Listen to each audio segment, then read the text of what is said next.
Hello and welcome to topic 6. And in this topic, we're going to be learning about freedom of speech, assembly, and association.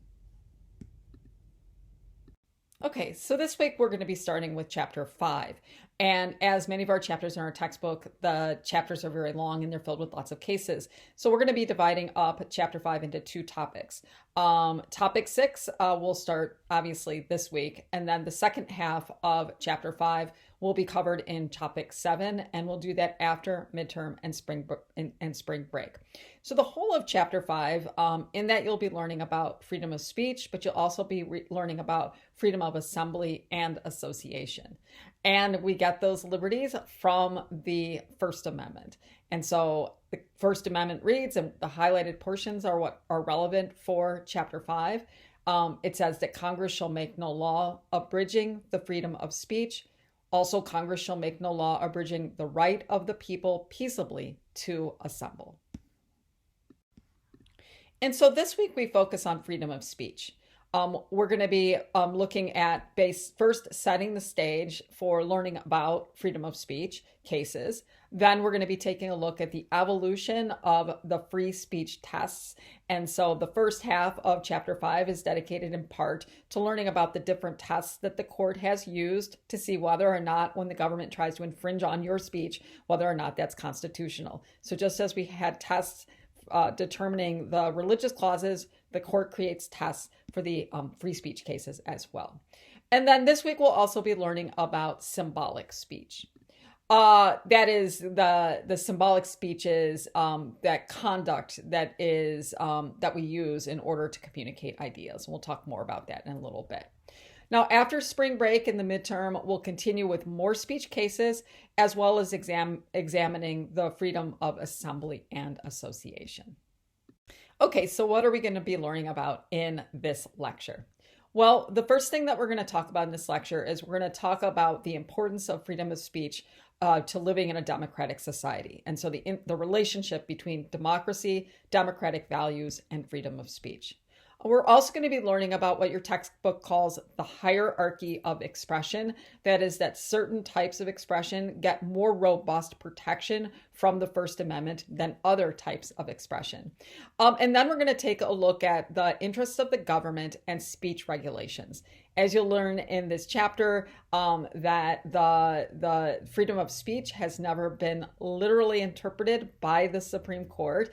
And so what that means is there are times when the government is justified in its efforts to abridge your speech. And so we'll take a look at the broad overview of what the courts have said about when the court can interfere with your speech rights. So let's go ahead and get started.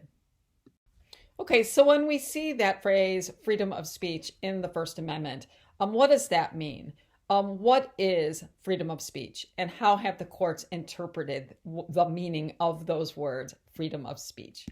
Well, when we talk about freedom of speech, it almost goes without saying, but it just sometimes it helps to start from the beginning, right? To sort of set up a foundation so that we're really clear on the terms that we're going to be using as we learn about these cases.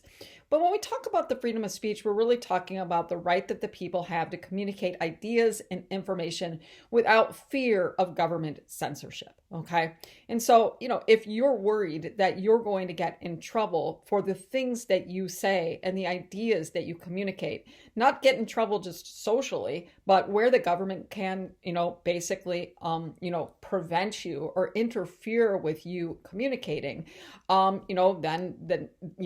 then you live in a society that doesn't have freedom of speech.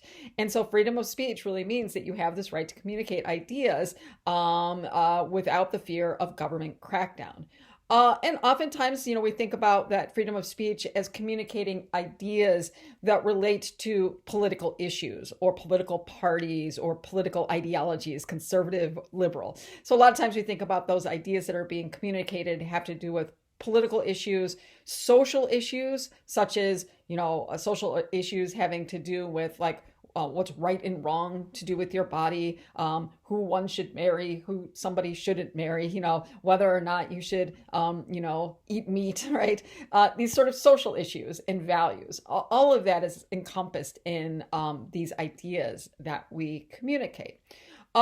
keep in mind that when it comes to the right to communicate ideas, that the Supreme Court, and we're going to be talking about this after spring break, the Supreme Court says that that right to communicate ideas extends to unpopular and offensive ideas as well, what we call hate speech. Hate speech is actually covered and protected by the First Amendment. And we'll talk about why that is in a moment as it relates to living in and fostering the values necessary for a democratic society. Freedom of speech also pertains to less noble forms of communication. So communications that is trying to communicate ideas, it's kind of noble, right? You're trying to persuade somebody of a particular value or a social stance or a political stance. But the First Amendment also applies to less noble forms of communication. So advertising and commercial speech, you're communicating, but you're kind of communicating, hey, come buy my product, or hey, I'm advertising a service that I can give you. Those do receive First Amendment protection as well. So speech is defined by the court as more than just utterances out of the mouth. I mean, it could be that you could have a literal interpretation of the First Amendment that Congress shall make no law abridging the freedom of speech, and you could interpret speech as just utterances out of your mouth. But that is not the way the Supreme Court, they have not literally interpreted the First Amendment. For the courts say that speech includes all forms of communication.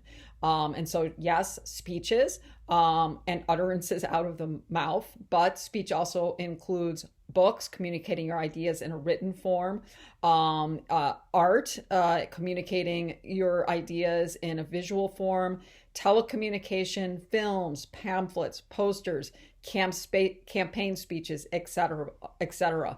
All of that falls under what the court considers to be speech. The court also considers actions or conduct that communicate ideas as being speech as well. And that's often referred to by the courts as symbolic speech. And this week we're going to be looking at two really cool cases about symbolic speech. United States v. O'Brien, a case from the 1968, and Texas v. Johnson, a case from 1989. And both of those have to do with whether or not symbolic speech is protected. And so things like sit-ins, protests, flag waving, flag burning, wearing of armbands, buttons, wearing of buttons, etc. All of that, it falls sort of under this rubric or umbrella of symbolic speech. And the cases that you're going to be reading this week, the O'Brien case has to do with the symbolic speech associated with the burning of a draft card, 1968, Vietnam War, the draft was still in place. And Texas v. Johnson is the landmark case that deals with the burning of the American flag. And so both of those are examples of symbolic speech. The question is whether or not that kind of speech can be regulated by the government. And you'll learn about that this week. No spoilers. We're going to learn about that in a later lecture. So we have this sort of robust definition of speech that comes from the courts. I've been thinking a lot about freedom of speech and assembly and the freedom of the press this week and last week as we are watching the war in Ukraine and the response to the war in Ukraine. And one of the things that I've been thinking a lot about is, that there's some political theorists, some international relations theorists are starting to wonder whether or not this conflict, which really none of us have seen in our lifetime, right? This conflict between Russia, or really the world powers, right? I mean, Russia on the one hand and Western Europe, and including the United States on the other side. None of us were alive during World War II, so we've really never seen a conflict at this level that could potentially become a world war. And so, I've been thinking a lot about democracy, and, some international relation theorists are sort of saying that this war, the Putin's invasion of Ukraine, could really begin, sort of the conflict between authoritarianism and liberal democracy. And when I say liberal, I mean like classical liberalism, right? The ideas of limited government and the rights of individuals. And some are saying that, that maybe liberal democracy is on the way out, right? that, in the last 10 years or so, we've seen the number of countries that are rated as democracies go from about 40 down to 30. I think it's 42 to 34 or something like that, but it's on the decline. So we're actually seeing countries that used to be democratic no longer be rated as democratic anymore. And, I was reading about President Xi from China yesterday, and, and how he talks about how the future is not going to be a future of liberal democracies, but the future is going to be a future of authoritarianism. That's what the future holds. And so I've been thinking a lot about democratic values over the weekend, and sorry to go on about it, but it's important. And I've been watching some of the protests, and that's what those pictures are in the slide here. That even in a country like Russia that does not allow freedom of expression, does not allow freedom of speech, does not allow the freedom of the press or assembly, that even in those countries, in that country of Russia, that there's been a significant protest that's been going on against the war in Ukraine. And so on the left hand, you see there, that is a gathering of thousands of people in one of the major cities in Russia, St. Petersburg. But we also know that there's a high consequence associated with those kinds of protests and assembly and expression. And it's arrest and being detained by the state police force. And so nearly over 13,000 people have been detained in Russia. About 5,000 or 3,000 people to this point have been arrested. Arrested is more significant. And so there's a huge consequence for, protesting, for assembling in Russia. It kind of reminds us how in a democratic society, sometimes we take those liberties for granted. But we also know that how important it is to have those liberties if we want to maintain a democratic society. So let's look at and explore how freedom of speech, expression, assembly, how those really are cornerstones of a democratic society. And when you don't have those things, you cannot have a democratic society.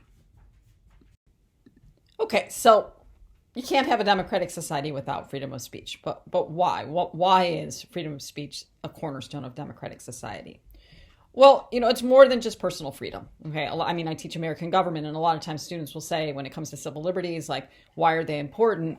And they say it's important because they don't want to be told what to do, right? That they have these personal liberties and they want to exercise those individual rights, and that's what makes this country so free and so democratic. But it really moves beyond just personal freedoms. It really goes to the definition of what a democracy is, and that, a democracy is defined as rule of the people, right? Kratos, to rule, demos, of the people. But it's more specifically defined as the people are the ones that have the sovereignty. When we talk about democracy in the United States or in any country that is rated as a democracy, we're talking about the concept of popular sovereignty.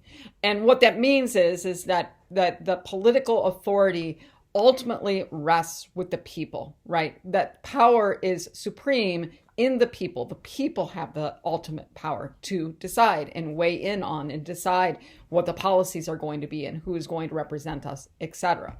And so, that when it comes to living in a democracy, the people cannot possess that sovereignty. They can't have that ultimate power without the freedom of expression. And why?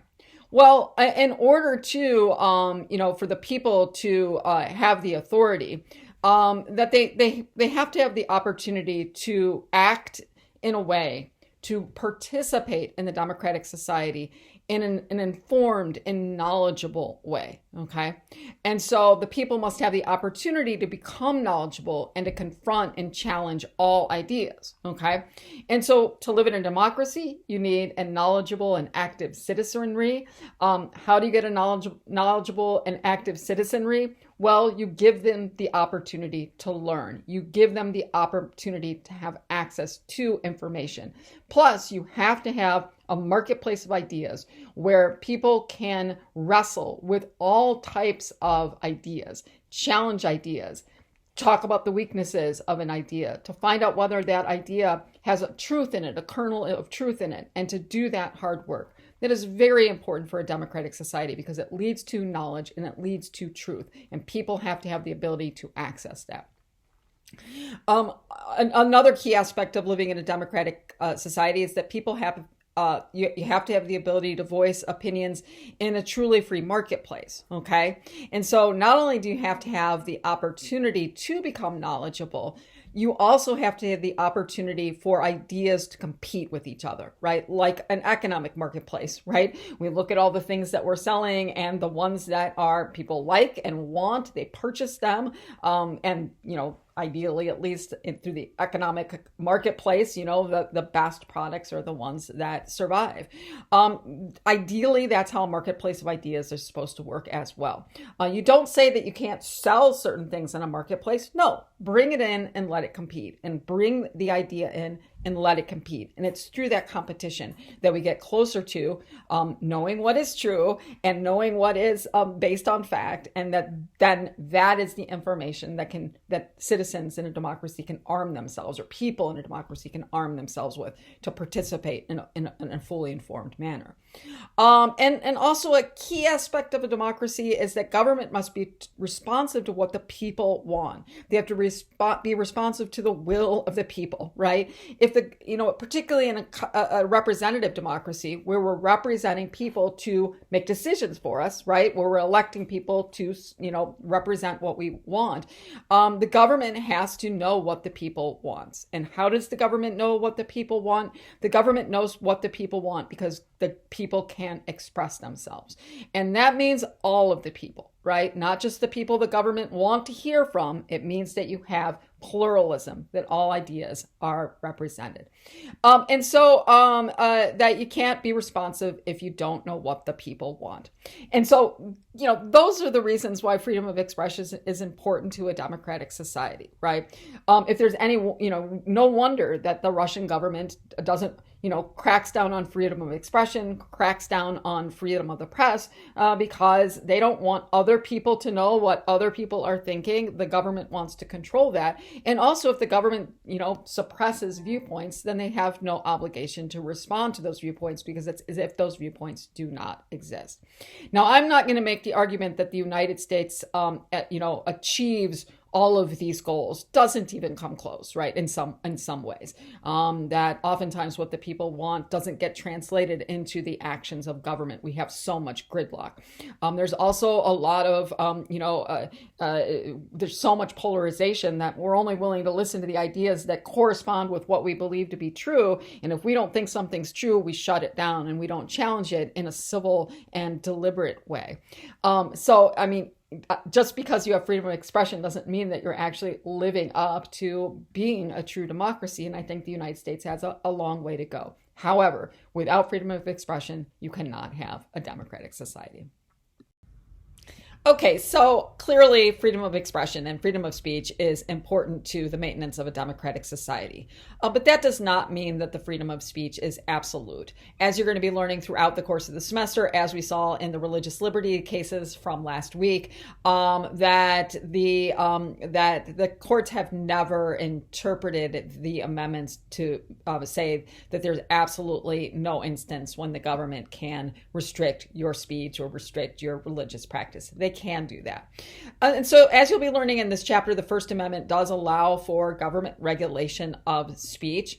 That we're going to find, and we're going to talk as we go on with the lecture, that some speech gets greater levels of protection from the First Amendment than other forms of speech, other types of speech. And so we're going to take a look at the hierarchy of expression, which types of speech get the most robust protection from the First Amendment, and which types of speech kind of get less protection from the First Amendment.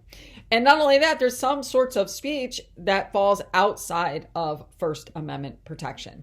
And so we're going to take a look at the government interests and speech regulation to help us understand why and how some forms of speech are not protected by the First Amendment.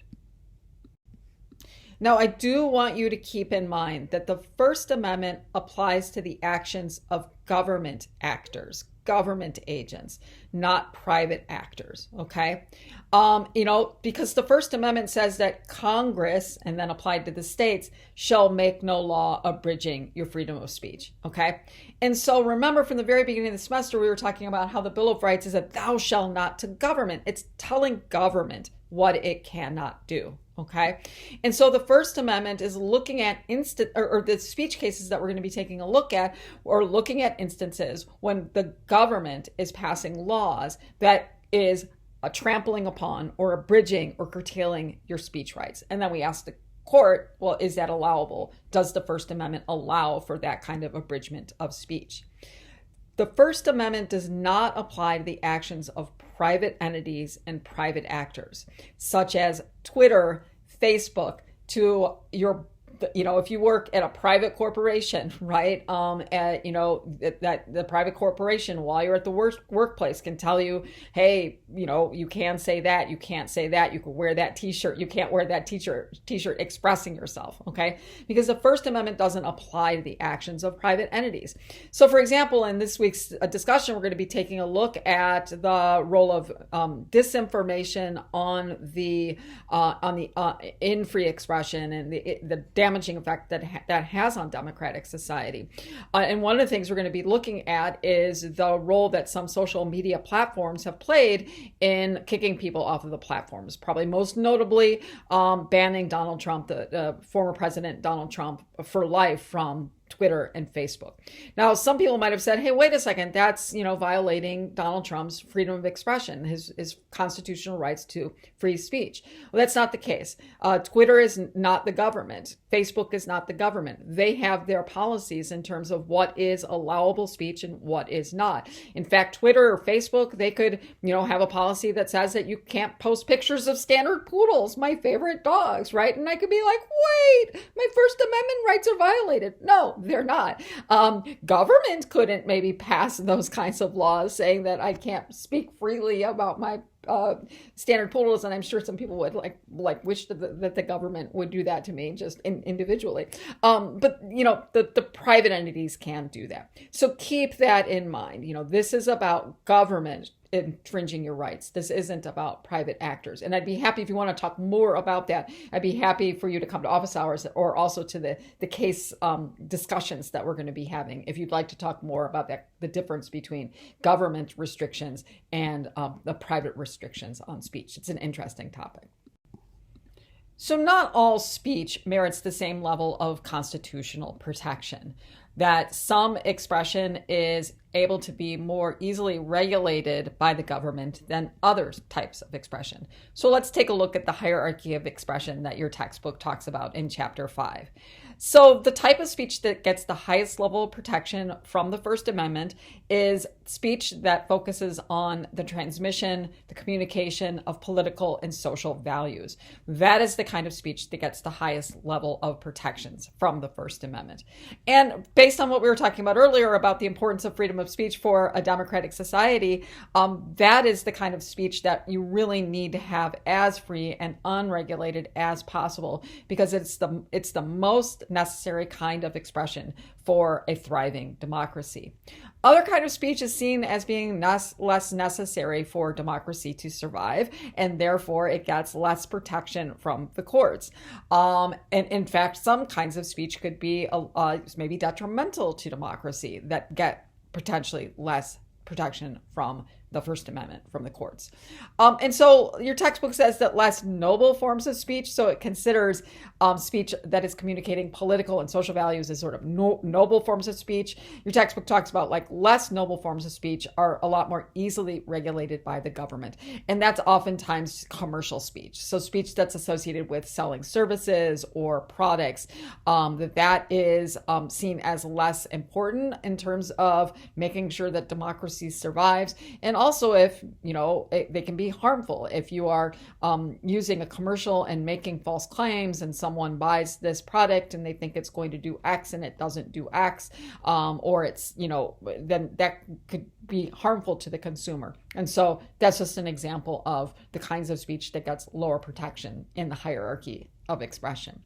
And then some speech just falls completely outside of First Amendment protections. The First Amendment doesn't apply to some sort of speech acts.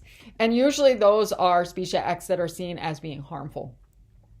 And so obscenity, and so there's a whole chapter. We don't do it. I used to do it in the previous iterations of the course, but I've left it to the side. But there's a whole chapter on obscenity in your textbook that you can, if you're interested in learning about obscenity law. But where the sole focus of an expression is to bring about prurient sexual desires in people. That's how the court talks about it, like unnatural and unwholesome sexual desires seen as obscenity, and that can be regulated or prohibited by the courts. Libel, that's when you are using speech to intentionally defame or hurt the character of another person. That falls outside of First Amendment protection. And any kind of speech that is deemed criminal speech falls outside of First Amendment protection. And so, some of you have taken my crime class, and we've talked about how you can believe whatever you want in your head, but when you put those beliefs into action, then you can get in trouble for them. So you could believe that you want to kill your boss, but once you conspire to kill your boss by sending emails to your coworkers to set up a plot to, kill your boss, then that's criminalized speech, and that falls out of First Amendment protection. And so that's the hierarchy of protections that your textbook talks about. Okay, so we know that speech rights are not absolute. So when is the government justified in restricting expression? Well, you're going to be reading a lot of cases where the question comes about to the court about whether or not the government's effort to restrict expression, whether or not that's justified. And so we'll be learning more of the details of how the court kind of comes up with these justifications as we go case by case. But just in general, that when we think about what the court has said, that the court, has basically ruled that the government is justified in curtailing expression when that expression impedes a legitimate government interest. Okay. And so, for example, the government has an obligation to protect people from violence and from injury. So if your expression, if you are protesting or standing on the street corner and giving a speech, and you are encouraging people to engage in violence, and in fact that violence starts coming about, the government can arrest you for inciting violence. That is allowable because the government has an obligation to prevent people from violence. The government also has an obligation to prevent destruction of property, both public property and private property.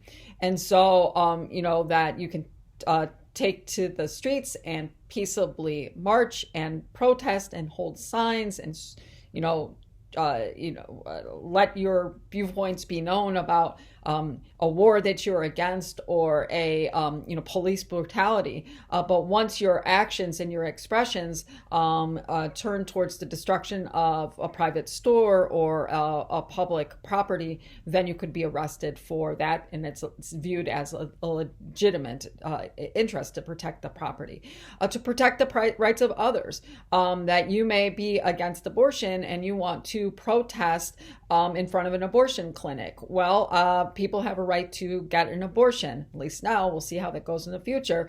And so you're impeding that person's right to get an abortion, and the government has an obligation to protect the rights of others. And so your expression could be constrained.